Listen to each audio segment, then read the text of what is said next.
Hey, what's up guys? This is Anthony from Anthony's Customs, and for this review, we are looking at the SH Figuarts ICHIGO KUROSAKI Dual Zangetsu. That means he has two swords. He's got the two swords. It's the cooler version compared to the previous one, if you ask me. Let's do a question of the day, because I'm not like a super Bleach fan. Which version of ICHIGO do you prefer? I think I would go with the original look first, but then maybe this one is number 2. Let me know what you guys think. So anyway, the last figure was okay, but had definitely some shortcomings, and that's kind of been the thing for most Bandai figures outside of, Naruto and basically Naruto so far. I guess we'll see how some of the other ones go that look good. But anyway, this guy looks like an improvement over the previous release, so I'm really hoping that's the case. So let's go ahead and get him off the stand and take a closer look. Alright, before we get into the figure, I do want to show you my package. I like their packaging. You get the photo here, figure here, accessories here. Again, I think I might swap those. They tend to put the figure right in the center no matter where the window is. But otherwise, it's a good packaging. I love the high contrast orange, black, and white look. Photo there, that's nice. Options here for posing. And there you go. So yeah, pretty good packaging. I think it's one of their better looking ones. Alright, and here's the figure. He is, as of right now, I think available for pre-order at Big Bad Toy Store. They provided this review sample for me so you guys could check it out before buying it. So thanks to them for that. And we'll see if it's actually any good. I'm hoping it is. Let's get into it. He stands about 16 centimeters to the top of his noggin. That's going to be just about 6 1/4 inches. And before we do anything else, I want to just pull these guys off, because he's got these in his way. He's got his dual swords. Let's pop off his Koopa shell. We don't need that right now. Oh, we already have a problem. We already have a problem. Okay. So, you're supposed to be able to swap out the Koopa shell on the ball peg that's connected to his belt, but the ball peg went with the other Koopa shell, so that sucks. Alright, and then this sword is held on by this clip here, so let's get these out of the way so we can do the rest of the review until we get to the accessory section. Alright, okay, here we go. Here he is. He's all black and white, so the black parts are either going to be dark or the white parts are going to be too bright. I don't know. We'll see. So, I think it looks pretty good overall. I'm pleased with a few things, and then disappointed in a few others. I really, really love the way they did the hair. Let's zoom in on that. The shading in the hair is very, very nice. It's very subtle. It looks great. It's excellent. The faces, I think, are good enough. If you like the previous faces, they are about the same stylization and execution, so that's okay. Now, the things I don't like so much would be the execution of the pants still. They are just so ugly. Hate the pants. The pants alone are enough for me to not want to own the figure, frankly. Some people told me they could look past it, other people said they couldn't. You have to decide for yourself, but they're really, really ugly. And then the other thing is the Koopa shells. Those stand out to me. I think they need to be slightly more saturated. I could be wrong. It's been a long time since I looked at the source material, and it probably varies a little bit, but it feels to me like they need like one more pass with paint. They seem a little bit off. But at first glance, other than the incredible plasticky nature of the black parts, he looks okay. The hair really does a lot to bring him to life, and if you pose him, he's probably going to look decent. The paint job on here is okay, no real issues there. So, like, it's not bad, other than the fact that he looks super plasticky and the pants are hideous. You're going to have to decide if those are important things to you. For me, they're big-time important things, because I'm not that into this version of Bleach guy. So, you guys have to decide. But I'm going to give it an aesthetic rating of only 6 out of 10. Way too plasticky and really ugly pants. Definitely a downside. Okay, for accessories, like I already tried to show you, we do have the interchangeable Koopa shells for his belt. One that has no peg on it and one that does. And those allow him to hold his small sword. You get 2 versions of the small sword, so you get the one that's in the wrap, and then one that's not, so that's pretty good. And then on his back, you get this little clip thingy that just slides in around his butterfly joint, and that allows him to have his big sword, which goes on his back that's in the wraps. Then, of course, you get the unwrapped version of the swords, so that's pretty good. I like that, other than the fact that the ball peg came off on the bottom Koopa shell. That really, really is annoying. Really annoying. That's going to be a pain in the ass.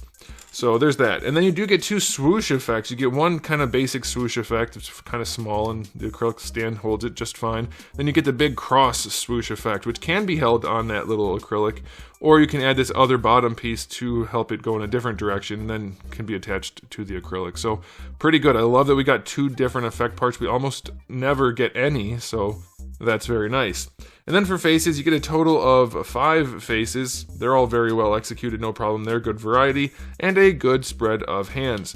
I don't think you really need much more than that. The only problem I have is that the Koopa shell on his hip, or on his belt, whatever you want to call it, came apart. So I can't use it properly right now until I go get some pliers to try to pull that little ball peg out. That's really annoying. But other than that, good spread, I think. I would go 8. Very, very good spread. Maybe even 9, but the Koopa shell holds it back. Okay, let's talk about articulation. Can this guy pose? I think he's going to be okay, but let's see. So for the head, we have... Is it straight ball pegs? It is. It's straight ball pegs, so I'm in love. Now, we'll see if it actually works out. All right, so we have just... What is going on here?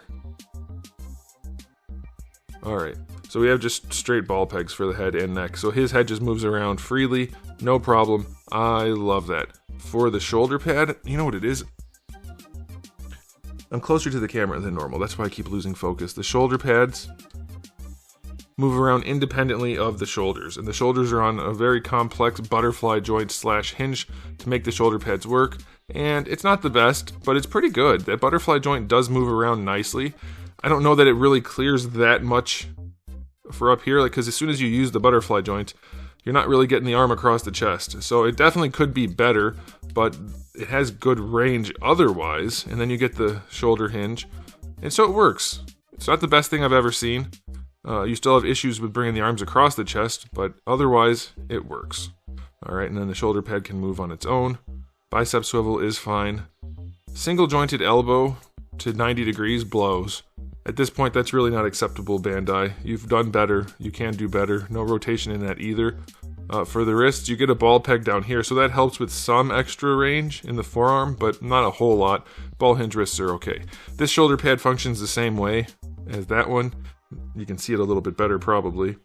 But it's a smaller shoulder, so it doesn't really need to do as much, but that way you can at least see how it functions. So that's pretty good. For the torso, decent range across 2 separate sets of balls, and that's going to be fine. It's not the most ever, but it's pretty good, and of course you're going to get your rotation. Now the skirt piece, it's not really a skirt, I know. Or maybe it is. No, it's not. Is it? I don't think so. It's soft, but it doesn't really go anywhere. It'll rotate some, but doesn't move too much. So it may get in the way of some posing. You're going to have to mess around with it, but it is fairly soft and it is split, so it shouldn't be too bad depending on what you're trying to do. Now bringing the hips forward. Better than horizontal by a little bit, so I'll take that. That's decent hip range going out to the side. Pretty decent range, no nuggets going on, so that's okay. Thigh swivel is going to happen down here, which has a slight ball peg, or it's just wobbly, it's hard to say. Doesn't have very much range in that thigh swivel, so maybe it's not even meant to be a ball peg, but it does feel like it. Alright, let's see about the knees. The knees are not the best looking knees ever, that's for sure, but let's see, maybe they're really, really good when they're bent. Oh boy, it takes a lot of force. They're not. They're okay, but they're not good. They've done better recently on other figures. A lot better, so it's just okay. So 90 degrees and it's kind of ugly. Now for the ankles, you would expect the shins to have a ball peg on there for additional range. They don't. Do they rotate? They don't. All you get is the standard ankle joint down here, which is a fine ankle joint. It gives you decent range. Ankle rocker works all right. Toe hinge is not the worst thing we've seen, but it's certainly not a good one. So yeah, his articulation blows compared to what it should be. Sorry, it's just not even close. It's not even close. Who was it that was better in every way? Yusuke? Is that what his name was? I can't remember now. Yeah, right? Yeah, I think so. Anyway, his articulation is just not good enough considering how ugly it is also. Articulation-wise, this guy gets a 5 out of 10. You'll be able to pose it some, but it's not that fun. 90-degree elbows, 90-degree knees, butterfly joints that don't actually bring the arms across the chest. His neck is really good, I'll give him that, but the ankles, no, none. It's just nope, not happy with that. Okay, time for the final verdict. Is this guy markedly better than the previous one? I guess in some ways, better accessories. Maybe his hair looks better a little bit, but that's kind of it. It still looks really plasticky, and the sculpt is janky as hell for the pants, and it doesn't pose very well. So I'm not thrilled with it. I love the accessory assortment. That's cool. But I'm going to have to give it a final rating of... Its accessories are helping some, but only 5 out of 10. If you're in love with this character and this particular design, you'll be able to look past the problems. I'm sure of it. But if you're just neutral or lukewarm on it, I don't think this is the one to win you over. It's not winning me over at all, and I was all about it at first, thinking, oh cool, 2 swords, I like that. Slash effects, even better, but no, the figure is just too ugly for me. So that's my take. Let me know your take in the comment section below, but that's it from me. So thanks for watching. If you enjoyed the video, please do give it a thumbs up. If you didn't, give it a thumbs down. And if you haven't subscribed, can you do thumbs down still? I think you can, you just can't see it. Anyway, if you haven't subscribed, you might want to. I have new videos just about every single day. Actually, I do have them every day now. And I do have thousands of videos already on the channel. So make sure you come back for all of that. And in the meantime, keep collecting.